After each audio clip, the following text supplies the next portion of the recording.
So let me talk a little bit about zoning in this game, right? So you can beat rolls with low attacks. So the reason, for instance, a character like Fairy's zoning is quite strong, I think there's a few reasons. One is that she has a really strong low attack that is full screen. So one thing people will do against Fairy is like they're gonna walk up, block, and then they're gonna try to roll in or something, right? That's something that you'll see a lot. It loses to the whip, right? See that? The other thing is that her 5C, this button, is active enough that if you roll, sometimes it will still hit you.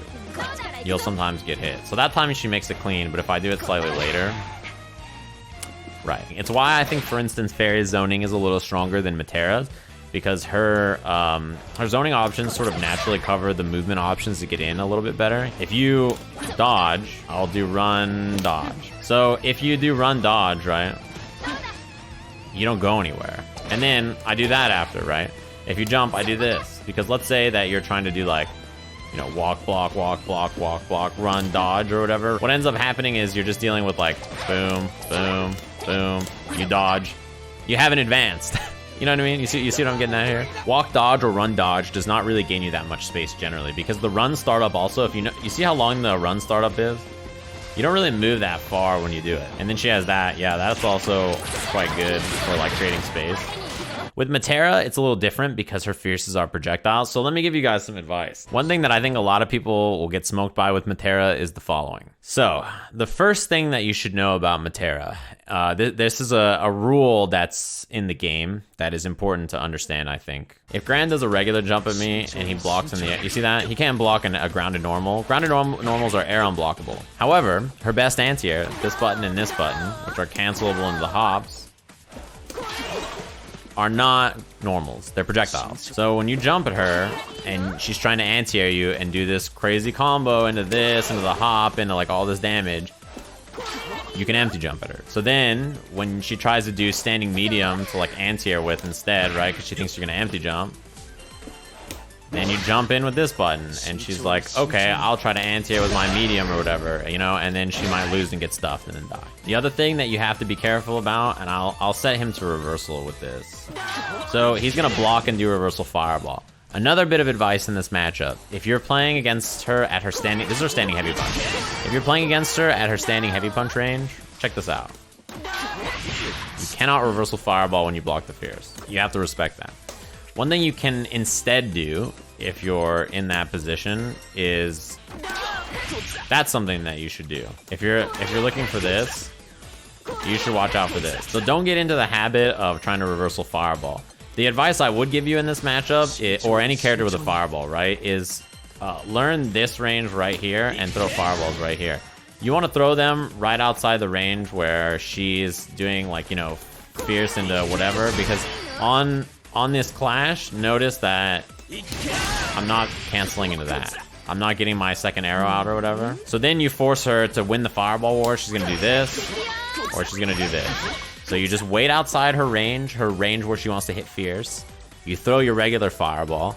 You force her to throw her EXs to try to get a knockdown, and you roll through it or whatever. And you look for this. This is the big one. Study your anti-air combos, because I'll give you an example of something actually. Somebody does a regular jump at you, right?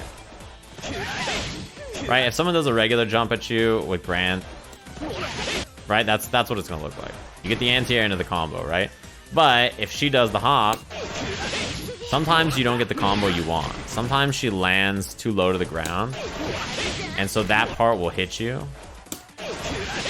And if that's the case, you have to study other anti-air combos to work against Metera's hop. She's kind of weird that her anti-air hop is, the angle of it doesn't always allow you to get your max damage anti-air combo. Yeah, when she does the uni assault, the Zephyr. There's a setup you see quite a lot with Fairy, so I wanted to break this down and give you guys some advice on this. You do this setup, right? After this, and then you can do stuff like overhead and you get a combo off of it. Or you roll through, or if they think you're gonna go overhead, you go low, right? It's like a really common setup. But the block button is quite effective for this setup because the EXGG into roll through, this left-right mix-up. Block button doesn't care about left or right. If I'm gonna block against Fairy, she hits me with some setup like this. When I block the setup, I should commit to either blocking stand guard or low guard while holding the block button, just in case, you know, there's gonna be some left-right situation. The other thing, if Fairy doesn't put out a meaty button on a setup like this, You can roll through it. Roll also does not beat lose the overhead. You see that? There is a better setup though, where like you knock them down, you do light GG, and then you do light, and it pushes them into it. That's a better setup. The setup that I like is the setup where they do this into that. That setup seems very good. People let her get away with really lazy cancels, and I think that that's the kind of pressure that you can lab against very quickly and figure out how to deal with it. So she does this, and then she'll down back after, right? And then you get hit by the GG, and then she does whatever she wants. So if you're like Gran and you block this, you boot her ass. She does that shit, not on my watch, bitch. Wham! You boot her. Yeah, it goes away even if she blocks something. So even if she blocks this max range boot, that was a punish. Even if she blocks this max range boot where you're safe, it's like, great, right? You're in there. Then fairy players are like, all right, instead of doing GG, I'll do the whip. So then you block this and you roll through. Maybe if I'm like really far away. Wow, that was a punish. That's how you do it. Gran, folks. It's tiresome. What? Catalina can do it too? She must be broken.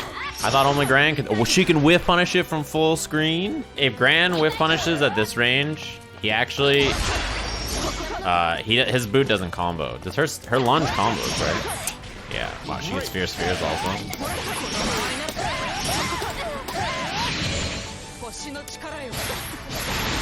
I thought only Gran could do fierce, kill you.